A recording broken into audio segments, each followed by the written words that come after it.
Welcome to Cinema Bites.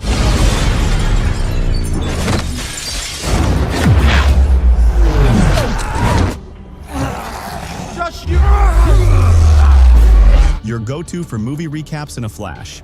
Big twists, epic moments, all in just minutes. The movie today starts with a man injecting himself with bat blood. He originally had a blood disease, and his body underwent massive changes. He found that his body became stronger little by little, and his once frail physique transformed into a muscular one.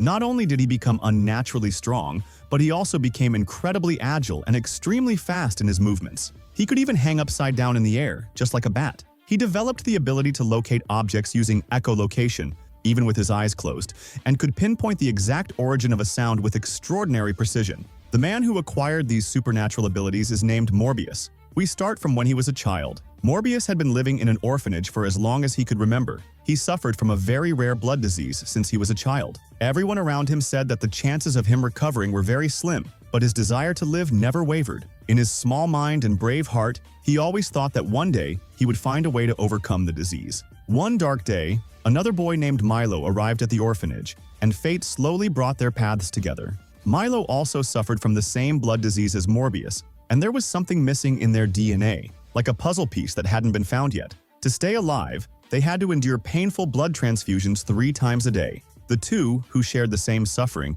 became each other's only light in the darkness they lived in. Something unexpected happened one day while they were talking. The medical device connected to Milo malfunctioned, causing him to faint instantly. Morbius, deeply worried, screamed for the nurse. In that critical and difficult moment, without hesitation, he ran forward and, with his incredible intelligence, managed to fix the device using a small spring from a ballpoint pen. A miraculous act. From that moment, his exceptional intelligence became apparent, and the story quickly reached the ears of the orphanage director. The director recognized that Morbius was a rare and extraordinary talent that should not go to waste. He decided to recommend Morbius to study at a prestigious university, promising to provide him with special medical care and continuous monitoring to manage his illness. Although Morbius was deeply saddened to leave Milo, he understood that a greater purpose awaited him elsewhere. The director also assured him that Milo would be well taken care of. Before leaving, Morbius wrote Milo a heartfelt goodbye letter, filled with emotions and love,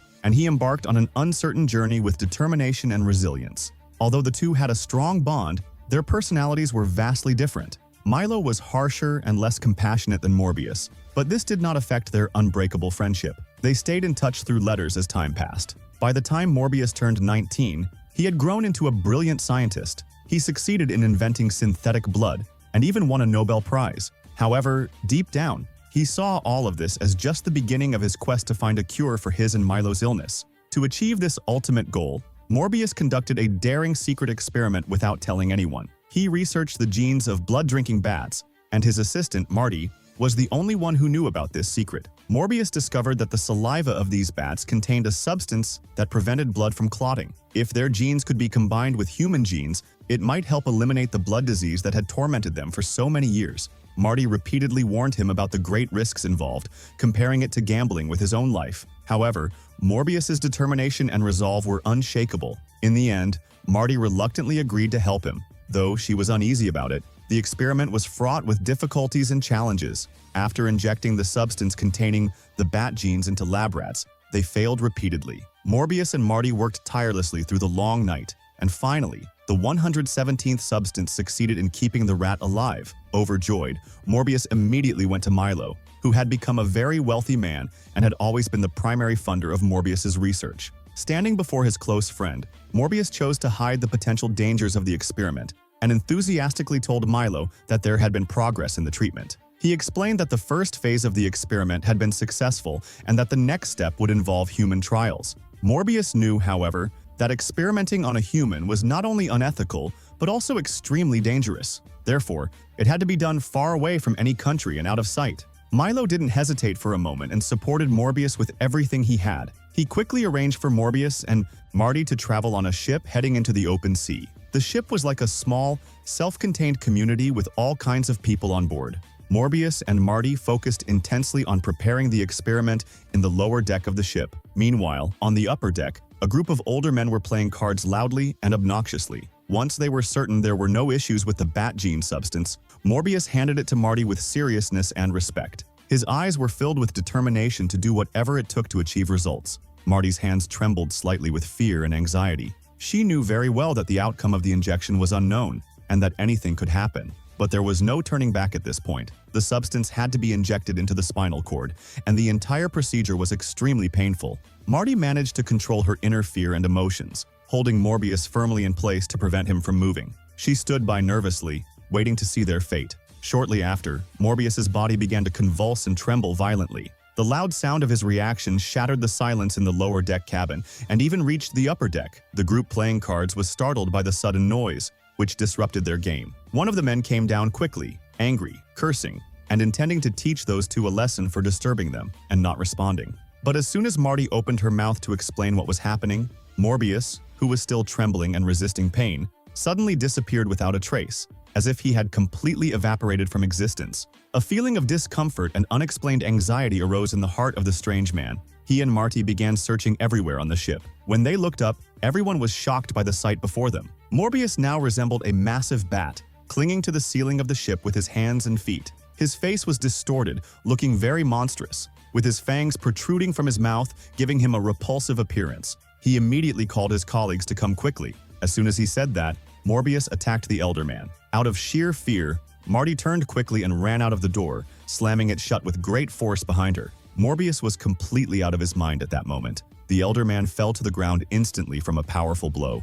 Morbius's fangs sank into the man's neck, and a lot of blood gushed out rapidly. At the same time, the elder man's colleagues arrived, holding guns. Marty rushed in hastily, trying to explain what was happening, but before she could say a few words, the other party struck her, causing her to faint. When Morbius saw that Marty was hurt or harmed, a glimpse of madness appeared in his eyes. He let out a loud scream, smashed the glass next to him with his hand, and jumped out, managing to dodge the bullets fired at him by several shooters. He swiftly killed them one by one and then began drinking their blood in a frenzy. It's unclear how much time passed, but Morbius finally regained his senses. He looked at the corpses scattered on the ground and at Marty, who was unconscious. His mind was completely blank, unable to comprehend anything. He looked down at his body involuntarily and found that his once frail physique had become strong and well-built. However, he couldn't remember anything that had happened before, though he felt an overwhelming sense of fear and terror. Morbius stood frozen in front of the surveillance screen, his face pale to the point of transparency. He stared at the terrifying figure on the screen, his stomach churning as if he was about to vomit. The truth behind all these changes was due to the bat gene serum, which had carried the hope of a cure. His eyes were filled with disbelief, as nothing like this had ever occurred in previous experiments on rats. The sudden loss of control left him deeply confused and uncertain about what to do.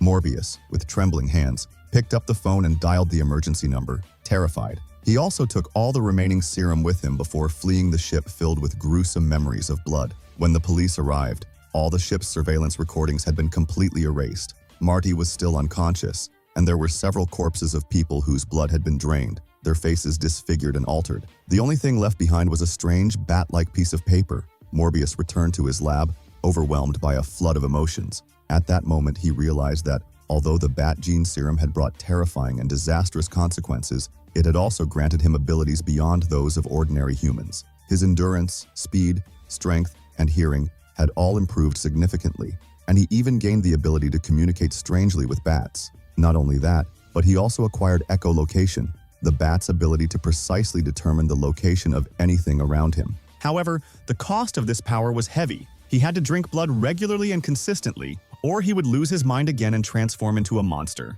To avoid harming innocent people, Morbius could only rely on synthetic blood he had developed himself to stay normal. One bag of synthetic blood could keep him sane and rational for 6 hours. Once that time ran out, if he didn't replenish his blood supply in time, the dark force within him would consume him again. That day, Morbius was intensely focused on testing the duration of synthetic blood in the lab when Milo arrived unexpectedly. As soon as Milo saw Morbius looking radiant and healthy, his eyes lit up immediately, realizing that their cure was finally complete. But Morbius shook his head slowly, his expression serious and deeply sad. Milo's smile froze in place, his eyes filled with confusion and bewilderment. Morbius explained that the serum didn't just provide a cure, it also brought endless pain and danger. He couldn't let Milo turn into a monster like him. Despite Milo's repeated insistence that survival was the most important thing, Morbius remained firm and unwavering in his stance. To protect his close friend, he pushed him away and didn't let him come near. When Milo left, his eyes were filled with disappointment and sadness because Morbius refused to give him the cure. Meanwhile, Marty woke up in a hospital room. Two police officers with stern faces entered the room, intending to question her about what happened on the ship. She became flustered and scared, choosing instinctively to hide the truth and claim she didn't remember anything. The officers exchanged glances and had no choice but to leave empty-handed. That night, the hospital corridor was eerily quiet. A young nurse was making her rounds, checking the rooms carefully. Suddenly, she was attacked. The next day, they found her body with most of her blood drained. The hospital was located right next to Morbius's lab, separated only by a single wall. When Morbius saw the tragic state of the young nurse, a terrible feeling arose within him. He suspected that he had transformed again the previous night and harmed the innocent girl. Waves of guilt overwhelmed him. Fearing he might hurt more innocent people, Morbius quickly packed his belongings and planned to leave the dangerous area. But something unexpected happened.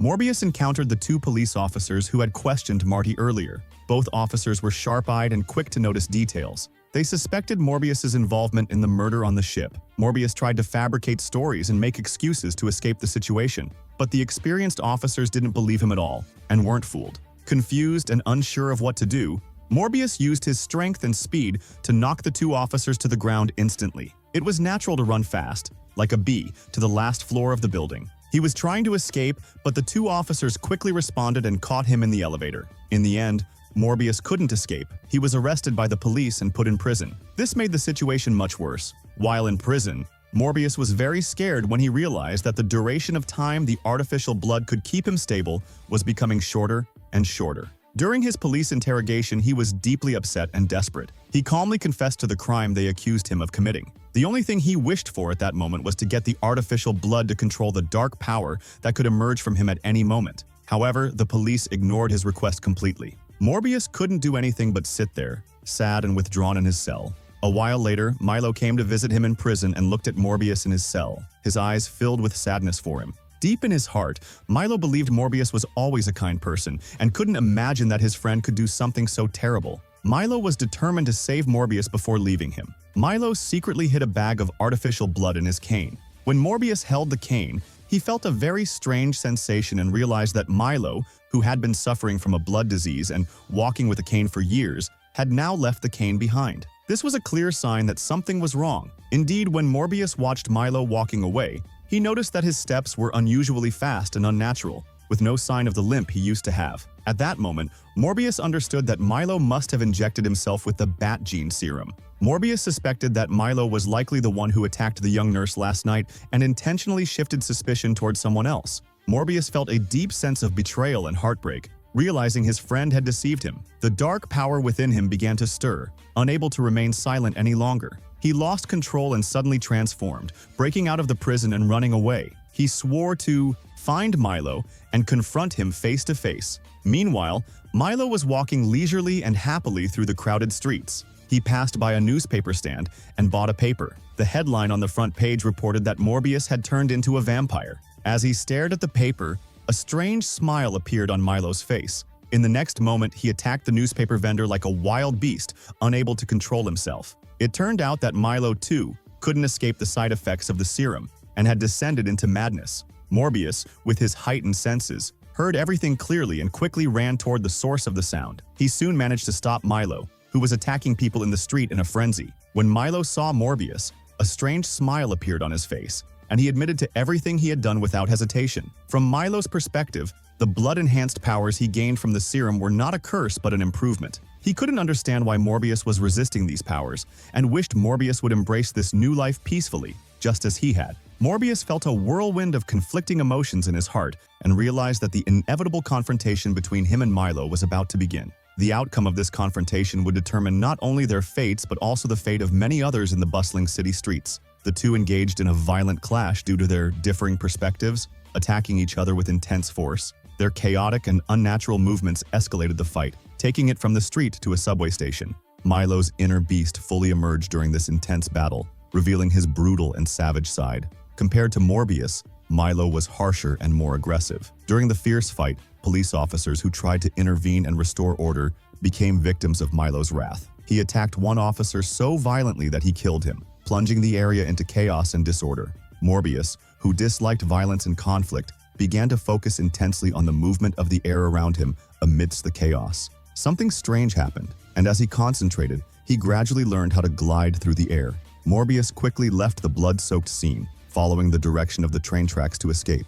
By the time the other two officers arrived at the crime scene, Milo had already disappeared without a trace. The uninformed public misunderstood the situation due to the chaos they witnessed, mistakenly believing that Morbius was the one who had killed the officer. At that moment, Martine became a key figure everyone was searching for. As an ally of Morbius, she naturally caught the attention of the officers. Initially, the officers planned to secretly monitor her to locate Morbius. However, Martine was very cautious and clever. Quickly realizing something was wrong, she managed to evade the officers trailing her with great intelligence. Later, while on a crowded bus, Martine coincidentally met Morbius, who was in disguise. Morbius explained everything to her in detail. Martine, knowing Morbius's true character, decided to trust him completely. Determined, she continued to assist him in getting out of the trouble he was in. They went to a hidden and discreet cafe. Morbius shared his plan with Martine, hoping she could help him retrieve the artificial blood from the lab. While they were discussing, two suspicious and shady men entered the cafe. These men were involved in the underground drug trade, which meant they might have access to a lab. Morbius, in desperate need of a lab at the time to work on a cure for the bat gene serum, decided to intimidate the men. He unleashed his power and influence, scaring them into submission. Successfully, he drove the men away, securing a simple lab where he could work. Martine, realizing her home was no longer safe, moved herself and her beloved cat to the lab, ready to face the upcoming challenges alongside Morbius. On the other hand, after he escaped from the place of the fight, Milo became overly arrogant. In a coffee shop full of happy people, he met a girl caught his attention, but this good and comfortable atmosphere did not last long. A few men came to cause trouble, knowing the situation very well, and one of them even punched Mello. The anger in Mello's heart flared up immediately, but because there were a lot of people in the coffee shop and it was easy for people to notice him, he controls himself. Meanwhile, in a quieter area, Milo seized an opportunity for revenge and brutally killed the man who had previously insulted him. However, Milo didn't anticipate that the location was under surveillance by a security camera. When the two officers reviewed the footage, they discovered that the perpetrator of the crime wasn't Morbius, but they couldn't figure out who Milo was at that moment. Confused, they couldn't do anything except publish images from the surveillance video in the newspapers and offer a cash reward to anyone who found this man, hoping they might find whoever committed this crime that way. After a while, the director of the orphanage where Morbius and Milo used to live saw the news. The director knew Milo and Morbius very well and recognized them immediately from the picture. Although the director couldn't contact Morbius, he knew Milo's address. Concerned for him, the director decided to visit Milo. But by that time, Milo had become very sensitive and upset about everything and was convinced that the director preferred Morbius over him. But in reality, the director loved all the children in the orphanage. But at that moment, Milo wouldn't listen to any words or explanations. In his anger, he even attacked the director. At that time, Morbius didn't know anything about what was happening. He was completely focused on creating a toxic substance in his lab. After some effort, he successfully created 2 doses of the substance. The ingredients in this toxic substance could kill blood-drinking bats and could also pose a deadly threat to both him and Milo. Morbius was well aware that his time was running out and that he didn't have much left. The anxiety he had been living with for a long time made him feel extremely exhausted and worn out. From his perspective, death might be a relief for him. Even though Martine didn't want him to die and was deeply saddened in her heart, she couldn't stop him from making that decision. Indeed, after that, he took the toxic substance and prepared himself to go find Milo. At that exact moment, Morbius received a call from the orphanage director. The director managed to say Milo's name, but with great difficulty. Morbius immediately understood that something was wrong and rushed to the director's house. But the director was severely injured. He uttered the word "stop," then closed his eyes forever and passed away. At that moment, Morbius instantly realized that Milo must have been the one who did it. But he couldn't imagine Milo being so cruel as to kill the man who raised him. Then, Morbius heard Milo's voice threatening Martine and realized he had fallen into a trap. Morbius quickly expanded his ability to pinpoint locations, and with this super ability, he successfully identified Milo's exact location. But when he arrived, he found Martine with her neck slit. Martine used her last bit of strength and wished for Morbius to give her his blood because she knew the bat gene substance could be transferred through blood. And after using those genes, she might gain a superpower that could allow her body to heal itself quickly. In an emergency, Morbius was forced to do what she asked. But to Morbius's great sorrow, after drinking the blood, Martine didn't wake up again. Slowly, she stopped breathing altogether. Morbius, filled with grief and anger, went to Milo, and this time, there was no mercy at all. Milo seemed very pleased when he saw Morbius's angry expression. He thought this violence was an acceptance of the evolution that had happened to him with complete calmness. Even though their powers were similar, Milo wasn't worried because he knew Morbius hadn't drunk human blood in a long time, and because of that, his physical strength wasn't like Milo's. In the fight, Morbius quickly found himself in a bad position and was on the verge of falling and dying. In a critical moment, the 2 doses of the toxic substance Morbius had brought with him turned out to be very important. Morbius emitted sound waves and summoned a large group of blood-drinking bats, directing them to attack Milo. He succeeded in driving Milo away from him. Morbius seized the opportunity, approached, and injected the toxic substance into Milo's body. At that moment, Milo began to regret, but when death was so close, it was already too late. In truth, the name Milo was given to him by Morbius, and his real name wasn't that at all. Even though they became enemies later, Milo never rejected that name, which shows that deep down, he never truly intended to kill Morbius. Once, Morbius promised Milo that they would live and die together, but in the end, he chose to face everything alone, which created a barrier in their conflicted feelings. At the end of the film, Martine woke up, her eyes red like blood, indicating that she had likely turned into a vampire too. If you enjoyed the video, don't forget to subscribe to the channel and hit the notification bell to get more